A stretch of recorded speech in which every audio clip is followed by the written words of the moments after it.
Hi, everybody. How you doing? Bruce here, traveling with Bruce. I made it. Yay! He's here. He's here. He's alive and he's well. How are you doing, everybody? Welcome to the show. It is Wednesday, April the 4th, 2019.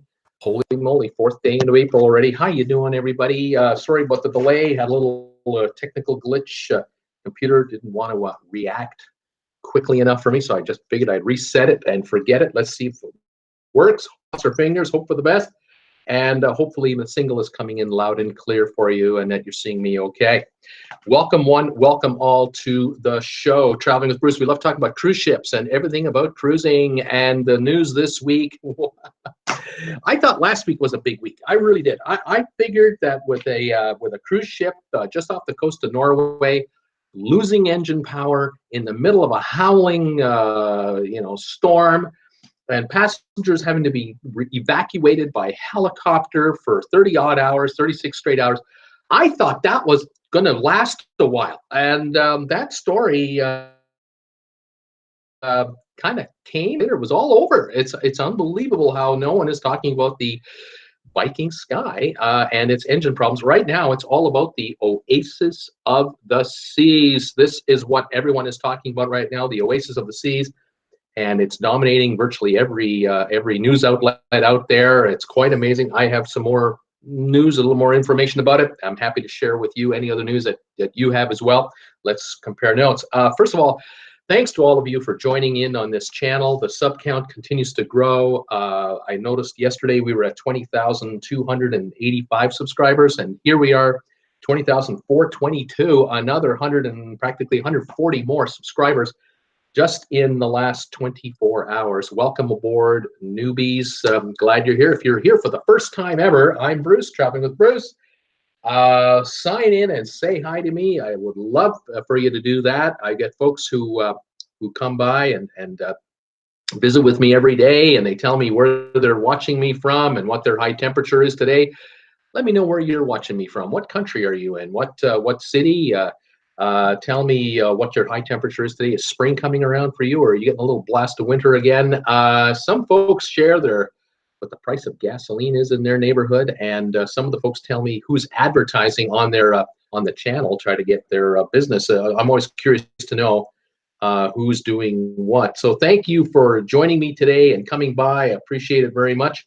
I'm desperately trying to get my computer and my big ass iPad to work. I think I figured it out. I can see messages coming through. Welcome one, welcome all. All right, the news of the day, Oasis of the Seas. My gosh. I did a video this morning. I put it up there, debating whether I would do it or not, but I ultimately did put this video up this morning. If you get a chance today, check it out. It's really a kind of a recap video with a little bit of new news to add into it as to what's been going on with the Oasis of the Seas. We've been getting little drips of information from time to time. First, we heard a crane fell on the ship, and then we heard that the staff of the ship had to be evacuated, and then we heard they had to be put up in hotels, or they were staying on another ship in the yard that was being dry docked as well. Then we heard rumors that they were going to cancel cruises, that they did cancel some cruises, and now we have more news. So I've done a full kind of one encapsulated video about the whole story. It takes about 3 minutes or so to tell it. Once I put it on video, and get a chance to check it out, by all means do. Well, here's what I have got here to kind of put a capper on this. I'll try to, if there's any more news coming out, I will of course update all of you through video or through live chats what's going on. Anyway, April the 1st, April Fool's Day, we found out the crane crashed onto the ship, but not because the crane was the problem. It's because the ship tilted over here on her side, and she pretty well listed right into the dry dock itself.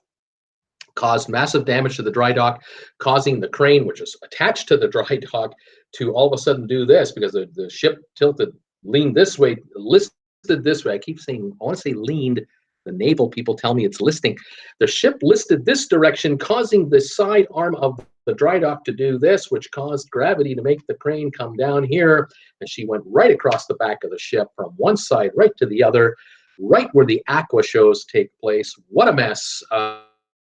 There are photos on the internet about a photo or two on my video about that.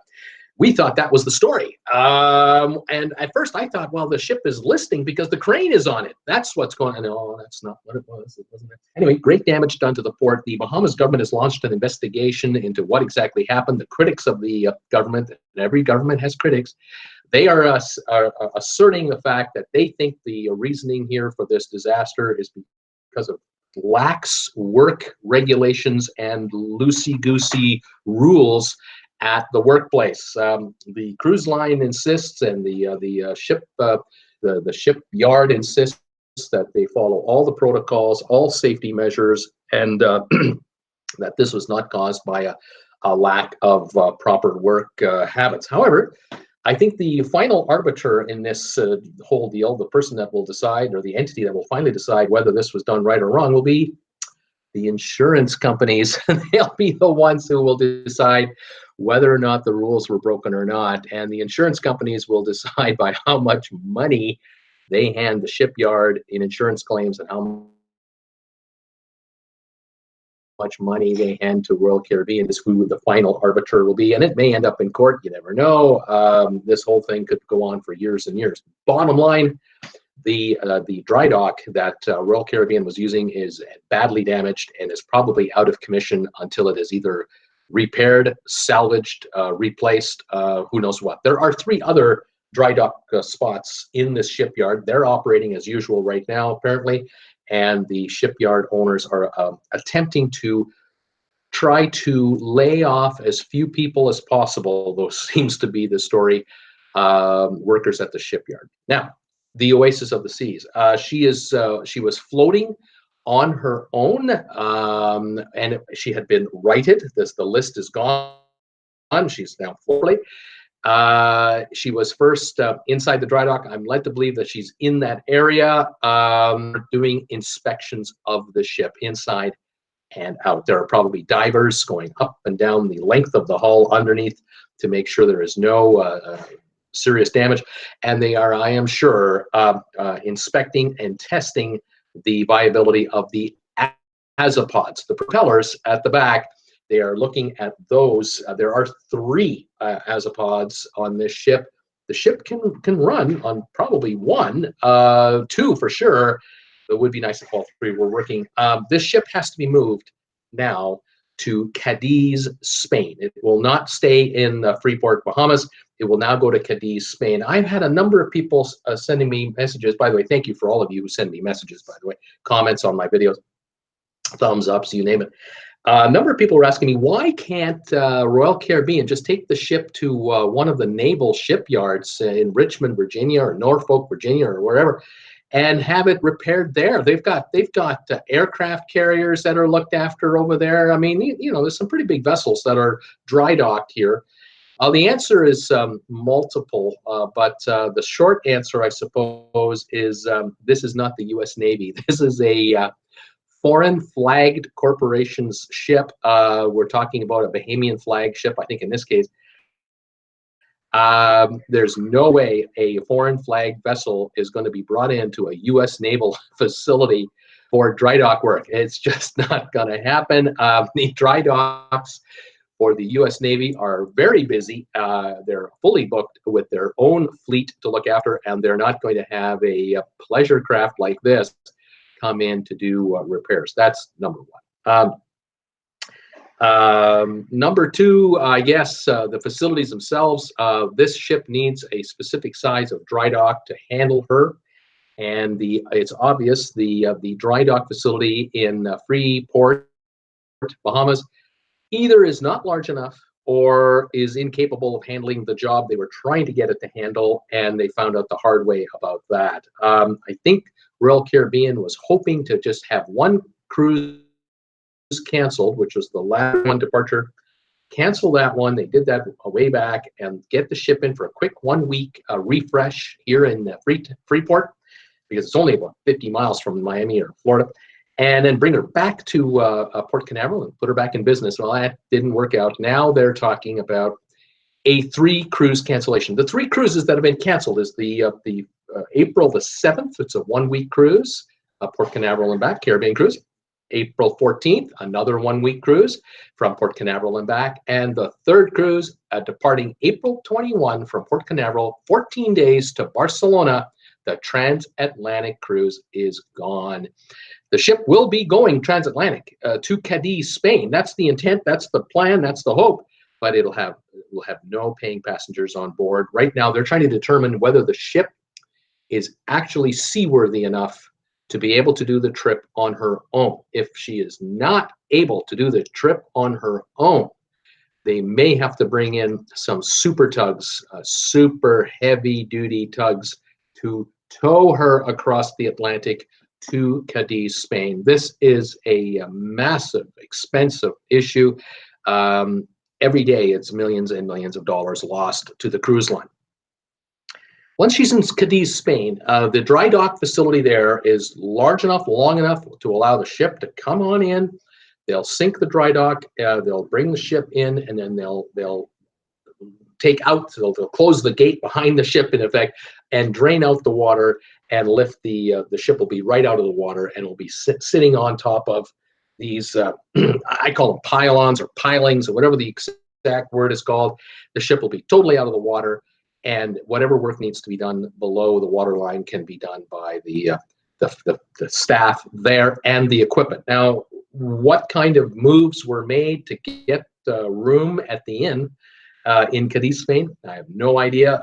Dry docks of this nature are usually booked up well in advance, a long time in advance. And this particular ship was supposed to be in the Cadiz dry dock this November. The ship was supposed to sail from May the 5th until September 22nd in the Mediterranean. The hope is that it can still do that. Once it comes out of Cadiz on this dry dock they're going to do now, they're hoping it can stay in the Mediterranean, do these 1-week cruises until September 22. The ship was then supposed to go to Cadiz, Spain for about a 5 or 6 week refurbishment, and then come out to Miami, I believe on the 24th of November this year, to start Caribbean winter cruising.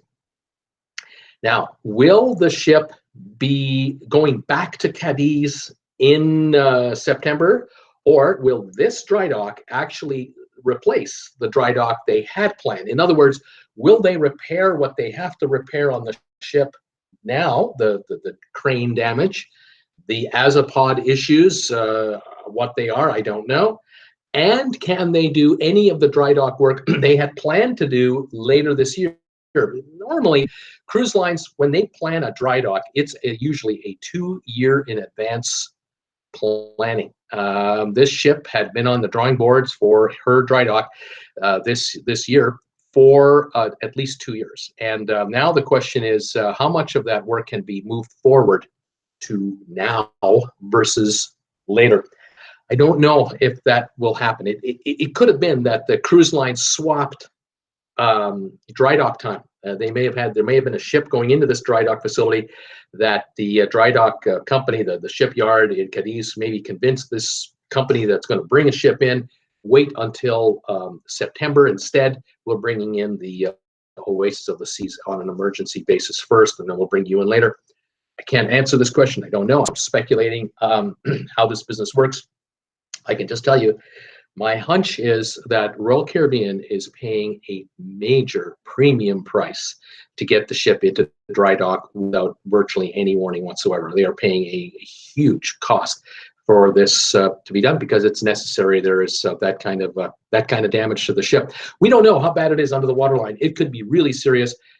I don't know if the ship is even seaworthy. I don't know where it is at this second. Is it already on our way? I don't even know. We'll probably know in the next 24 hours just what's going on. What happens to the crew? I don't know. 8 people were injured when the crane collapsed on the ship the other day, and the ship listed. I don't know where the injuries occurred to do with the crane incident, or were there other areas of the ship where people were pinned or hurt? I don't know.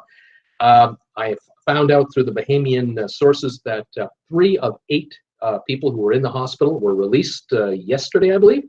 5 were hoping the other 5 will come out very shortly. None of the 8 apparently have life-threatening injuries, which is thankfully good news. Obviously, there were no passengers on the ship. Like I said, the Bahamian government is doing a full investigation on this. It'll take weeks. Whether the report will be made public and will anyone care by that point in time, I don't know. It may be an internal matter. Again, the insurance companies will be actively involved in the assessment of everything. You can bet that a lot of photographs and a lot of video has been shot on the ship, around the ship, on the dry dock, around the dry dock, by the insurance company, the adjusters, to help them figure out how everything happened, what was the cause of all of this, who's at fault, who's to blame, what can we do to stop it from happening again, liable for what. There could be a lot of dollars flowing around here with this one. Also, with the cancellation of the 3 cruises, at least 15,000 and maybe as many as 18,000 people lost their holiday like that. The cruise line stepped up as they normally do. Royal Caribbean, if they're known for one thing, they are known for stepping up to the plate when there is an issue with respect to their ship. And they step up and compensate passengers or something goes awry on one of their ships, whether it's norovirus or whether it's a mechanical issue, what have you. In this case, all passengers on the 3 cruises that have been canceled are getting a full refund for their cruises. They're getting a free credit, an equal credit for the amount that they paid for the cruise that just got canceled for a future cruise. Call it a free cruise practically. And in a number of cases, for those passengers who were flying in this weekend for their upcoming cruise and going home the next weekend, people who are going to have to cancel flights, change flights, are going to be compensating passengers with regard to airfare, admission fees, and all kinds of stuff. So it's all stepped in there. It's all being done by the Royal Caribbean people. And like I said, for now, between now and when they are done in Cadiz, have been canceled. May the 5th is the first scheduled cruise, May the 5th, for the Mediterranean. Will they make it? We don't know. Once that ship is in dry dock in Cadiz, Spain, and they get the water out, they can get underneath her, they can then really assess what the damage is to azipods or any other part of the hull, and then they can determine just whether the ship will make some of these Mediterranean cruises starting May 5th, or will they have to start canceling cruises from May 5th and May 12th and May 19th. They may do that. We are not sure. This is one of those, we'll find out when we get there. Once we get under her, it's going to take them 5-6 days at least, straight shot, depending on the speed the ship can go at. It could take them as long as 2 weeks to get to Cadiz, or even longer. If they're only able to go 10 knots, they got to go across the entire Atlantic to get to Spain. This could be a long, slow boat ride across the Atlantic to get to the dry dock facility before they even get a chance to look at the ship underneath. So a lot more questions than answers right now are moving along. That seems to be, I think, most of what I talked about today and what I wanted to mention today about this whole scenario. We will find out shortly in the next few days just how long the ship they think the ship will be till it gets there, and then we'll hopefully hear what happens when she does get to Cadiz. It's been a week for Royal Caribbean on this whole story. Completely surprised. I was speculating this morning about what happened when the alarm went off and everybody was told to get off the ship back in the dry dock here in Freeport. There are stories out there about crew members who didn't leave. They don't have their cell phones. Their cell phone cabins when they walked out. Their chargers were left behind. All their personal effects. I was wondering about the folks who were working in the kitchens. You have 2,200 staff members on one of these ships, and several hundred work in the kitchens. They had to have been downstairs preparing lunch and dinner for the crew for that day's meals. And I was wondering when the alarm went off.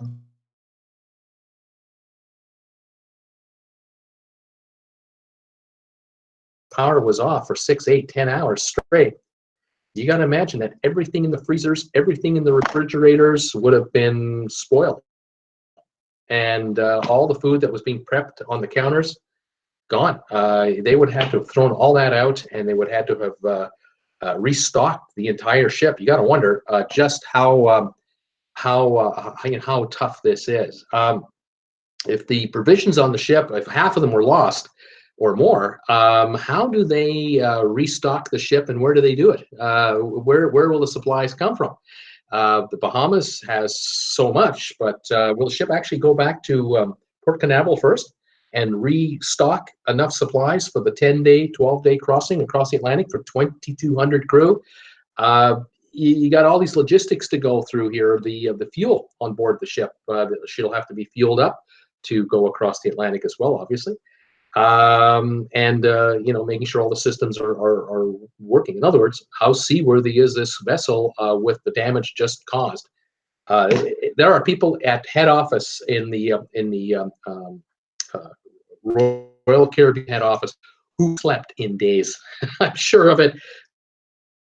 There are folks who have since the 1st of April, and if they are sleeping, they're sleeping in their offices for a few hours at a time and then right back at it. The number of phone calls and emails going out across the Atlantic and between the ship and head office and everything else have just got to be unbelievable. The contractors being contacted across the world who have supplied parts to this ship over the years and to the cruise line.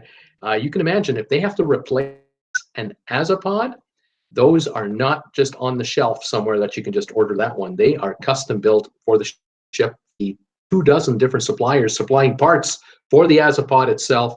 They got to pull out the plans from the Azopods they built back in 2009 and 10 for this ship originally. This is a logistical nightmare. And like I say, there are people earning their wage right now for Royal Caribbean like you cannot believe, and they are putting in the overtime to make it work. Anyway, there you have it. There's my little thought on the day on Oasis.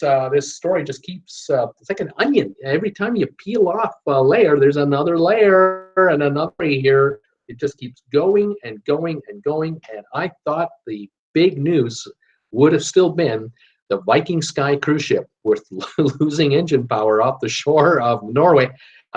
Miracle upon miracle, no one got killed off the coast of Norway that day because the ship did not hit the rocks. It came within 300 feet of hitting the rocks with a 50+ mile an hour wind and 40-foot high waves. That ship would have been ripped to shreds, and there would have been casualties, 1,300+ people. We would have been covering funerals this week. It would have been just terrible, but thankfully that didn't happen. It was that close. But the story this week, Oasis of the Seas. Wow, what a story. This is just a logistical mess. It is really something. Anyway, hello everyone. Welcome to the show. I'm glad you're here. I'm glad you've joined me. I'd love to say hi to you, see who's here. And you have any comments about this story, any thoughts, let me know. Any questions about cruising, let me know. If you're addicted to cruising, you've come to the right channel. You're hanging out with the right peeps because we all love talking about cruise ships and going on cruises. I see Paul Wilgus is here, Sheila is here, Belinda Lou, Scott Weber, Tom Henry is here. Welcome, Tom. He's on board the Norwegian Bliss right now, going through the Panama Canal very shortly. Welcome, sir. Wendy Thompson is here. Vivian is here from the United Kingdom. Cool Jazz from New York is here. Who else is here? Jacko is here. Welcome, sir. David M. Little is welcome. David M. Little, thank you for joining me, telling everyone to give me a thumbs up. Thank you, sir. Appreciate it. I see 35 thumbs ups right now. Thank you, everyone, for that. If any one of you can spare a thumbs up for this poor YouTuber, I would appreciate it. The thumbs up add momentum to the channel because YouTube senses and measures thumbs ups versus how many people are watching and engaged the creator. And they recommend the channel to more people the more engaged the creator is with his audience. So thank you for helping my channel getting thumbs ups. There's 45 here, right? I just got 10 just like that. You guys are unbelievable. I love you guys for that. Thank you so much. Who else is here? Tom Henry, like I said. Ed Tolson Jr. is here from New York. Welcome, Ed. Nurse Nancy from Wisconsin. Welcome, Nurse Nancy. I'm glad to see you here too. Who else is here? Tom Henry says, Bruce will have new Speedos tomorrow. Who else is coming around here? Jack, I said, Donnell is here from Ireland. Welcome, Donnell, from Cork, Ireland. Welcome to the show. Wendy Thompson is here. Who else have I got here? Just going to whip through here. Peter Heck, hi, Bruce and all. Hi there, Peter. 80 degrees in Tarpon Springs, Florida today with lots of sun. My sign-in ad today was for American Cruise Lines. They are advertising like crazy on YouTube, aren't they? That entity is advertising every day. I get a comment at least once a day from a viewer saying, got an ad on your channel from American Cruise Lines. You can't accuse them of not trying to get the message out. Way to go. It is a shame what happened to the Oasis of the Seas. Lots of disappointed passengers. Peter, you're certainly right on that. It would be a crying shame if you were a week or 2 or 3 away from your countdown on a cruise, and then you got this message going, your cruise is canceled, and there's not a darn thing we can do about it, and now you're scrambling as to what to do. Yeah, it's a tough one. It really is. I do feel for these folks. It's just the way it is. Who else is here? Cat Rose is saying hi. Hi, Cat Rose. Welcome back. Who else have I got here? I'm just whipping through the names. A lot of folks are talking to each other as I asked them to do because I had technical problems at the beginning of the show. Sherry, Awesome Sunset Travel is here. Hi there, Bruce, she says. Sue Pretter wasn't even on our new, was it? Wasn't even on our news in Wisconsin. There you go. Thank you, Sue, for joining in here. My niece was on that ship the week before. Oh, that was close. Sue, welcome to my channel and the show today. I'm glad you're here. This is fantastic.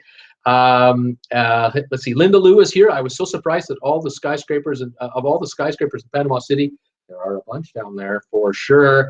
Who else have we got here? Donnell saying hi to everybody. Let's go through here. James Grandy is here. Hello, Bruce.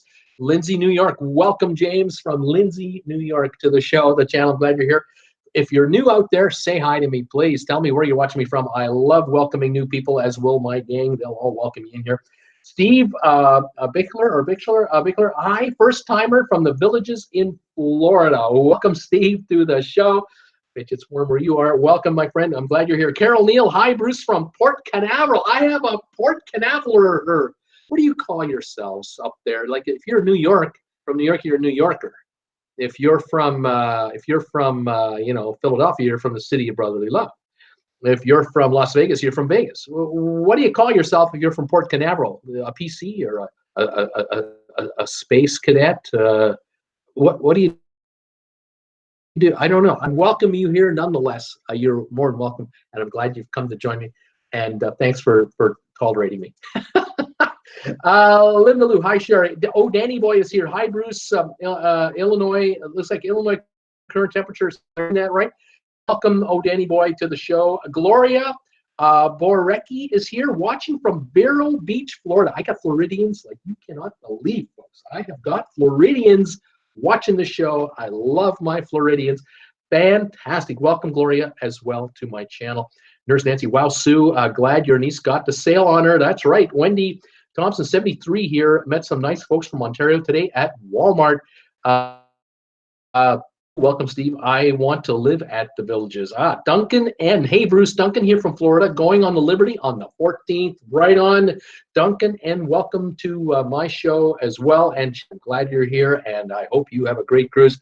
Please let us know how it works out. And by the way, folks, I have a Facebook group page called Traveling with Bruce, spelled with 2 L's, just like it says right here on my T-shirt here.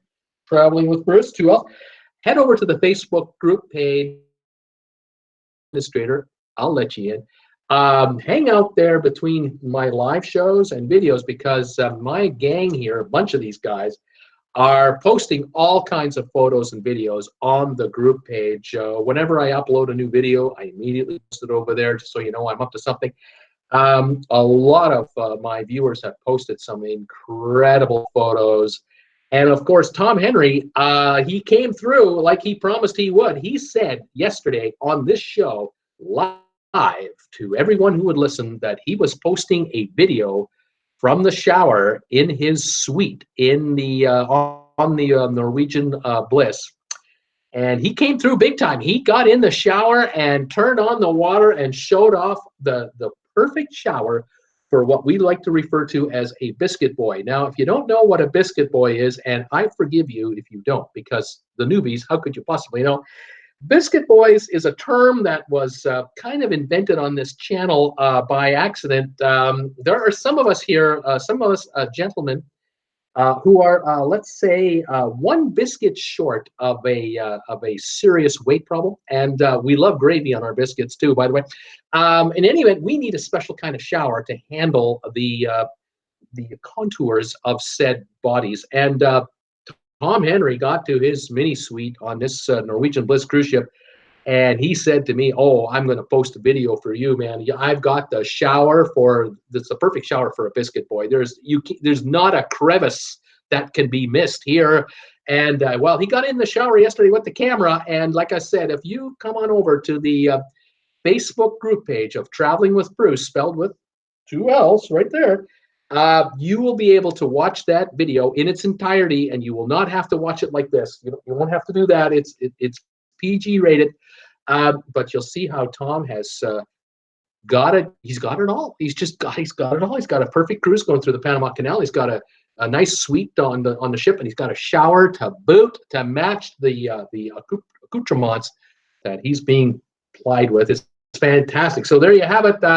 Come on over and join the group page. Fantastic. Tom, thank you for posting that video. I love it. Donnell is saying hi to Sheila. Jeanette Smith, hi from Willis, Texas. Jeanette, welcome from beautiful Willis, Texas, the great state of Texas. I have more Texans coming into this channel like you cannot believe. It's like every day I have a new Texan joining in. Love my Texan friends out there. I used to work with a fellow from Texas once, and I tell you, I have a problem. When I hang out with someone from Texas, after like 5 minutes, I start talking like someone from Texas, but I don't sound like someone from Texas. I sound like a guy who wants to sound like someone who's from Texas, but who's not from Texas. And my wife, Jennifer, gives me the elbow. So you